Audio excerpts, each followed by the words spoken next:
سعال بوتين يعيد الحديث عن تدهور صحته. حزن في مصر بعد فقدان قبطان بالمحيط الهندي. أمريكية تدخل كلية الطب عمرية 13. هذه الأخبار وغيرها ننقلها لكم من قناة العربية، فأهلا بكم. نبدأ بالجدال الدائر حول صحة الرئيس الروسي فلاديمير بوتين، والذي أثار سعاله الخفيف خلال زيارته لإيران مؤخرا، وسعاله الواضح أثناء مشاركته في منتدى بموسكو، ما دفع وسائل الإعلام للحديث مجددا عن تدهور صحته. بوتين عزى سعاله خلال المنتدى إلى تعرضه لمكيفات الهواء في طهران، حيث كان الجو حارا عند زيارته، فيما نفى الكرملين على لسان المتحدث باسمه ديمتري بيسكوف نفى إشاعات تحدثت عن معاناة بوتين من مشاكل صحية، مؤكدا أن الرئيس الروسي بصحة جيدة.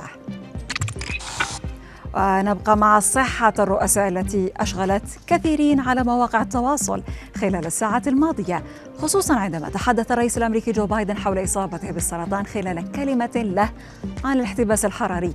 بايدن قال في كلمته مستخدما صيغة الحاضر: كبرت أنا وعدد كبير من الأشخاص ونحن مصابون بالسرطان. لكن سرعان ما نفى مسؤول في البيت الأبيض إعلان الرئيس الأمريكي قائلا أن بايدن كان يشير في خطابه لعلاج سرطان الجلد الذي كان يعاني منه قبل توليه الرئاسة.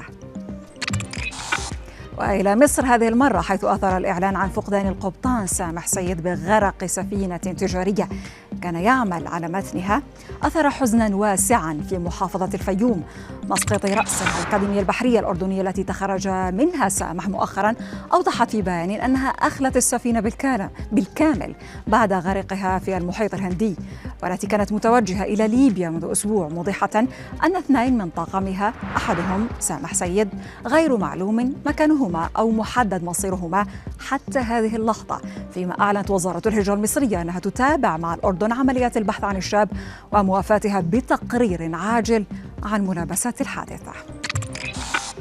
سأموت قريبا، هذا ما صرح به الملاكم الشهير تايسون، وما أثار قلق جمهوره ومحبيه متسائلين عن سبب هذه التصريحات. بطل الملاكمة الأسبق للوزن الثقيل وصاحب 56 عام قال في مقطع صوتي إن تاريخ انتهاء صلاحيتي قريب جدا، على حد تعبيره، مشيرا في حديثه إلى أن المال لا يجلب السعادة والأمان حسب ما يعتقد كثيرون، فيما علق ناشطون على تصريحاته بالقول إن صحته متدهورة وهو متعب جدا، وهذا ما أثار تعاطفا واسعا من محبيها. وفي خبرنا الأخير، دخلت الطفلة الأمريكية ألينا ويكر التاريخ عندما تم قبولها بكلية الطب في جامعة هيلسنكي وهي تبلغ 13 عاما فقط. شبكة CNN أشارت إلى أن الطفلة البالغة من العمر 13 عام هي أصغر فتاة من أصول إفريقية تحقق هذا الإنجاز، فيما كانت هذه الطفلة تصدرت عناوين الصحف العام الماضي عندما كذلك تم قبولها في برنامج الهندسة بجامعة أريزونا وهي في 12 من عمرها، لكنها وجدت على ما يبدو شغفا جديدا بعلم الأحياء وتأمل الآن أن تصبح عالمة في المناعة الفيروسية لإيجاد علاجات ضد الفيروسات.